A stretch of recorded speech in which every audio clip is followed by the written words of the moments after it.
Welcome to Everyday Reviews. Today we have a very special video for you because we have two Ioniqs. This is the Ioniq 5, which we've done a lot of content on because it's our own vehicle. Make sure click on the links for all the videos that we've done on that and comparisons as well with Tesla and GV60, all those. But the main star today is the Ioniq 6, which is the latest generation or the latest addition into the Ioniq family.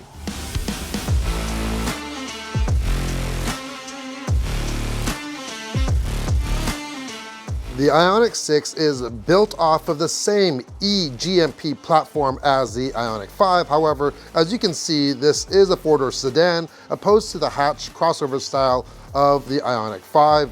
Lengthwise, I feel the 6 is a little bit longer when I park it in our garage. However, the wheelbase is a couple inches shorter than the 5. The signature square dots can be found spread out throughout the entire vehicle. Everywhere you look, there are little Easter eggs hidden. The streamlined shape of the 6 isn't just for looks, but it's purpose-built for optimum aerodynamics. The 6 is actually the second most aerodynamic vehicle in production right now, next to the Mercedes EQS. The Ioniq 6 is only available with a larger extended range battery and can be configured as a rear wheel or all-wheel drive. Standard wheels are 18-inch, and this top all-wheel drive trim comes with 20-inch alloys. LED lights are standard across the board, with the rear featuring a large light bar on that spoiler. I remember talking to the designer at the auto show, and he mentioned that if they could make the car longer and let it taper off even more, it would have been even more slippery, but there has to be a limit. I feel like this is a pretty decent compromise, even though there's a lot going on back here. This Ultimate trim comes with a hands-free power smart liftgate, and once open, you'll find a very usable trunk. The rear seats do fold for more space, and like the Ioniq 5, the front features only a small area for storage. They didn't just slap the Ioniq 5 interior inside this 6. It is quite different compared to the Ioniq 5. One really cool thing right off the bat, you'll notice on the steering wheel, we actually have the 4 squares that we have on our car as well, but these ones light up. And what's neat is that they're interactive. So when you actually change your drive modes, which is the button beside, when we go cycle through, it'll change. So Sport, you got red, you have green for eco, white for normal, and if you actually put it into reverse, it goes into like a warning. It has a kind of like a pinkish hue color, so you know you're in reverse. Very cool. Another thing different that I like, I'm big fans of this, is for the volume. Instead of having the volume on the toggle, you actually have it on a scroll wheel now. Love, love, love that. You get dual 12.3-inch screens, similar to what the Ioniq 5 has. However, instead of having it look like a tablet style, they've really incorporated, they have this nice brushed bezel around it. I like this design better, but you know what? There are two different applications of style. You have these wings on the side here. There is no area for your magnets to put on there like the Ioniq 5. But otherwise, that's relatively the same. We have a head-up display here, but you do not get the augmented reality one that is available on the Ultimate version of the 5. The square motif continues on the inside. They're very subtle. They're almost like Easter eggs. You kind of find them. I've been finding them every day. I'm like, here's a new one here, a new one there. We have them on the seat. We have them in front of the passenger on the dash here. Now, this also has a very cool LED or fiber optic type of lighting, ambient lighting, and it goes right across, but it's also in these door wells here, and it has a great look to it. And they're also animated as well. So when you get into the vehicle, when you turn it off, you see some sort of animation. It's quite cool. Check out the door panel though. It's so clean and simple. There are no switches on it. You get this big, huge speaker grill. This does have the Bose system on the Ultimate. Get your door handle. This one has the 2 memory settings for your power seat, but that's it. Very, very clean. One thing though, I find that the door pocket bottle opener is a little bit on the small side. You're not going to get your larger Yeti tumbler in there that I always carry. That will fit in the middle though. So where did everything go? You got center controls now. Right here you have your window, your lock. Everything is controlled from the center, giving you a nice clean look. I'm not sure I'm a fan of this type of setup, but it might be something that you just have to get used to. You know, we've been using window controls on the door for so many years. It's kind of, it's hard to break a habit. We have a power sunroof here. This does not come with the large panel roof like we have on the Ioniq 5. Up front, we have wireless charging, and to know that you're charging, it actually lights up. And when it's fully charged, it turns green. It's actually very easy. And if you leave your device in there, when you turn the vehicle off, it'll tell you, hey, you have a device there. But beside there, you have a Type A USB. That's for your CarPlay and Android Auto. This does not have the wireless CarPlay or Android Auto yet, hopefully soon. And open up the middle compartment, you have 2 USB-Cs, and in the rear, you have 2 USB-Cs as well. So that gives you a total of 5 USBs.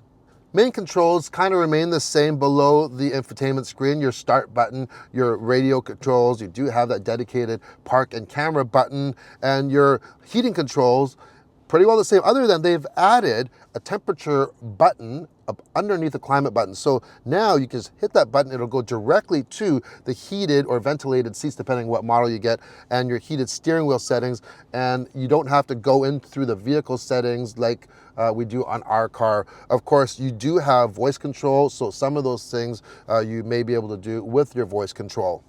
This is the key fob. I'm gonna have a look at it here. I gotta say, this is, it is not the greatest feeling key fob. It feels very plasticky. It's not a great looking key fob in my opinion. And yeah, but it is the actual Hyundai logo. That's what it is. So speaking of plastic, that's another thing I do have to mention is, since you have this large, clean, pleated type of door panel here, that is plastic. And I can see it can scratch, I wouldn't say scratch, but mark up fairly easy. And I've already noticed that on this a little bit. You can just wipe it off, but yeah, it will show. It definitely will show. So let's take a look at the back seat. Hello from the way back here in the Ioniq 6. Check out how much room we have for leg room. It's crazy. There's no way that my knees can touch the back of the seat. This is set to where I would actually drive it here. One thing I didn't mention when we were sitting in front though, this is kind of a sportier vehicle, and I do like to sit low. And I wish that these seats would go a little bit lower, but if they went any lower, you wouldn't even be able to put your feet under here. So as you can tell, nice flat floor. You have an electric platform here. It has the same type of simple design for the door panels. However, you do get controls here, since there are no center controls, for your window and your heated seats. There's a small little area here where this speaker grill is. I like it. You can put your electronic device right there. You have a center air stack and 2 of your USB-Cs that we talked about. Headroom is a little bit limiting if you're extremely tall, and these seats do not tilt, or they don't slide forward and back like we have on our 5, but that is definitely more of a crossover type of vehicle. But here, if you just sat back and lean back, you'd have tons of room here, and your knees aren't going to touch. All right, so the exterior and interior are different on the Ioniq 6 compared to the 5, but what about the drive? Because this does share the same underpinnings of the Ioniq 5. So it's on that electric platform. We have the same 77.4 kilowatt hour battery. We have the same size motors. So it's the same horsepower, 320 horsepower on this particular all-wheel drive version that we have here. So we actually had a chance to do a little bit of a drag race, probably to about 60 miles an hour, 100K, close to there. And I gotta say, it was neck and neck, really, really close. If we were going faster, I think eventually the Ioniq 6 would win out, just mainly due to the aerodynamics. So the aerodynamics, of course, it is one of the most aerodynamic vehicles on the market right now. And one thing that's gonna make a difference though are wheels. And that applies to all vehicles, especially EVs though. The larger the wheel, the less range that you get. So this is the best part, and it's pretty interesting. If you go into the rear wheel drive long range, it'll give you a range of 581 kilometers on a single charge. That's over 360 miles for our friends down south. That is a huge amount of range, some of the most range out there. If you go into the all-wheel drive, you're going to sacrifice about around 70 kilometers there. You go down to 509, but still over 500 kilometers for an all-wheel drive vehicle.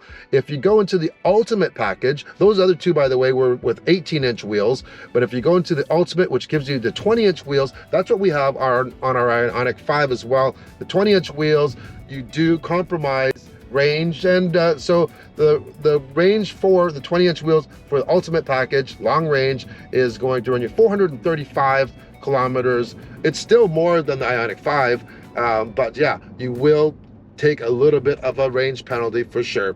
So this is the most surprising thing. When I got in here, or even when this vehicle was launched, I'm thinking, you know what? I saw it at the auto show. I'm like, yeah, it's basically a sedan version of our car. But after driving it, I couldn't be any more wrong. This, like, this has such a sporty drive to it. You feel lower, you feel way more nimble when you're driving this vehicle, and you feel more planted. Feels like you're wrapped around the car opposed to just riding on top of it like we do on the Ioniq 5. Not that I don't like my Ioniq 5, but this drive is considerably more engaging for sure than that 5 for sure. We've seen it on other EVs. This Ioniq 6 now, they've included some active sound designs. The 5 does not have that, so the 5 is completely silent like we are right now. It's very quiet in here. Now you can go smallest, moderate, or large, just change. If we go largest, I'm gonna let you hear now. Okay, let's just slow down here. We got a lot of camera gear in here, but let's just go from a stop. And here we go.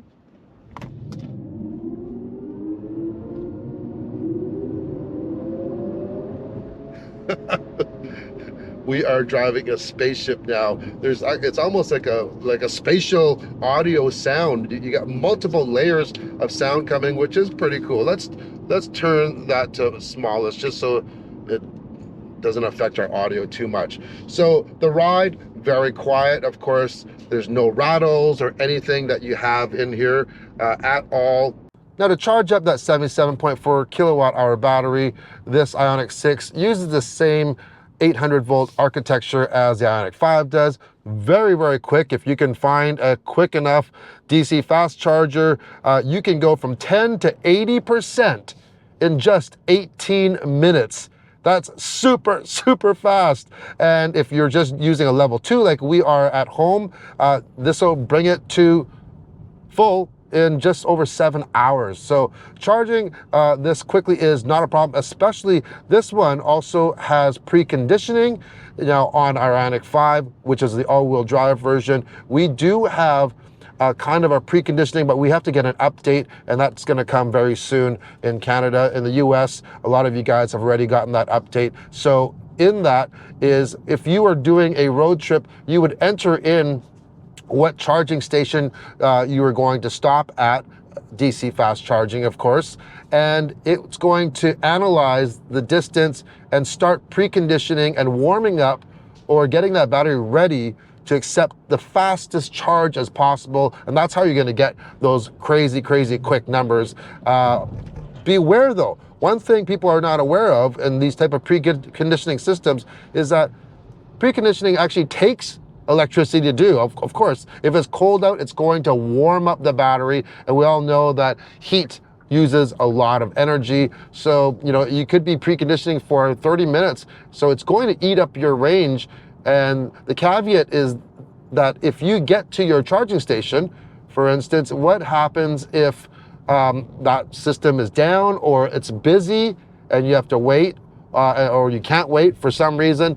Well, then you've actually used up a lot of your range to precondition the battery to get a quicker charge.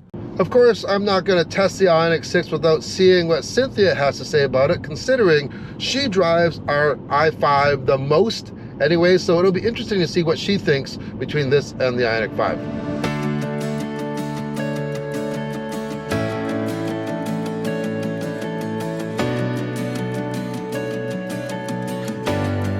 Okay, we're in the Ioniq 6.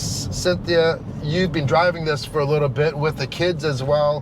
What do you think of this over our Ioniq 5? It's interesting because they are based on the same platform, yet they are so different. This one looks more athletic and drives more nimble. I guess because of the aerodynamic design and also a little bit smaller car. But the fact of that rear window stays clean regardless of the weather, I love that. Yeah, the design is different than the angle of the Ioniq 5, and we have had no issue not having a rear wiper on this 6 at all. Yeah, and I think that this vehicle is lower, because it's not like a crossover, so it feels like it handles better. Also, seat-wise, you mentioned it, I haven't checked it, but I think these have more support around. Yeah. Let's see what this thing's got. Hit it. It definitely has more feel. Yeah. I thought we were just going to get into this and it was just going to be exactly like ours, except just a different shape, but it's not. This interior looks a little fancier than the 5. They have, USB-C plugs instead of all the USBs. And also... But this middle console doesn't slide though. Yeah, that's right? what I want to say. I do miss that, the sliding middle console. The convenience of it brings. Yeah. But I think it also, this is geared more to a sportier, maybe a younger demographic, and you feel that with this console here, you feel more separated, more like you're in a sportier vehicle, like a cockpit. Yeah. A little bit. Yeah. I like some of the small things they've added into this Ioniq 6, like this has over-the-air updates now. Our 5 doesn't have that, so you don't even have to bring it in for the service for them to redo your new software, even for navigation at all. This has an automatic parking brake. When you turn the vehicle off or put it in park, it automatically engages. We don't have that. I really wish that we did. And also for regen, it has all the same regen settings that our car has, even including one pedal driving. However, this one does like the GV60, where it'll just start off where you left off. Because I like it in auto all the time, and ours always defaults to level 1, and you always have to go in and change it. Yeah. So, those are the small little things, and I think that, it's going to be coming down to the Ioniq 5 for sure. This is a newer generation, of the Ioniq family. So of course it's going to have some things that are newer for sure. And also, for us, 5 works better. Just, all the other stuff we can adapt to it, but the room the 5 provides, we can't get it from the 6. Yeah, it is nice to have that hatch for sure. One thing I do want to note though is while we were filming this vehicle and we're talking about regen braking, and a lot of people always want to know, when the regen happens, do your brake lights come on? Well, when we were driving and filming and we have 2 vehicles doing it, we could see when the brake lights are coming on, and they actually come on quite a bit. So even if you're like coasting down a hill and it's doing regen, the lights are coming on, and it kind of bothered me a little bit because I thought they were coming on a little bit too much. So, if they could just adjust the threshold of when the regen will activate the brake lights, it would be a lot better. Otherwise, it looks like you're always riding your brakes.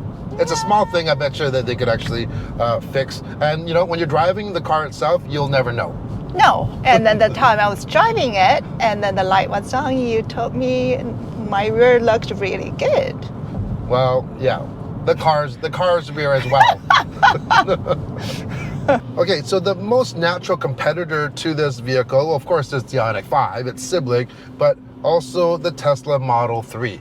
And the funny thing is that they're all priced very similar, and they all, get rebates as well. Out of the 3, which one do you pick? I know, you've driven all 3, and you've been, we know a lot of people that own the Model 3. Which one is your choice? Yeah, there are a lot of things I like about Teslas, also the 6, but for our family, I would still stick with the Ioniq 5. Yeah, I'm probably with you there. I've always liked the style of the Ioniq 5.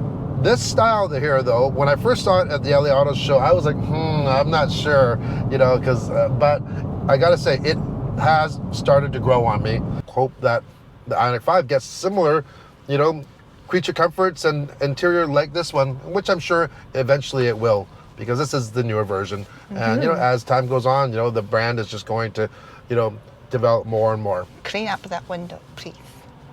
Yeah. Well, you know, the newer Ioniq 5s will be coming with a rear wiper. Now, the question is, some of the spy shots that we've seen put it on the bottom of the window, which I don't know why they can't put it at the top. Hide it in behind that rear spoiler. Why not, right?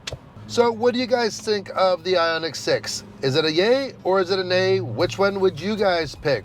Leave a comment below. That's it for today's review. Hope you enjoyed it. Cheers, bye.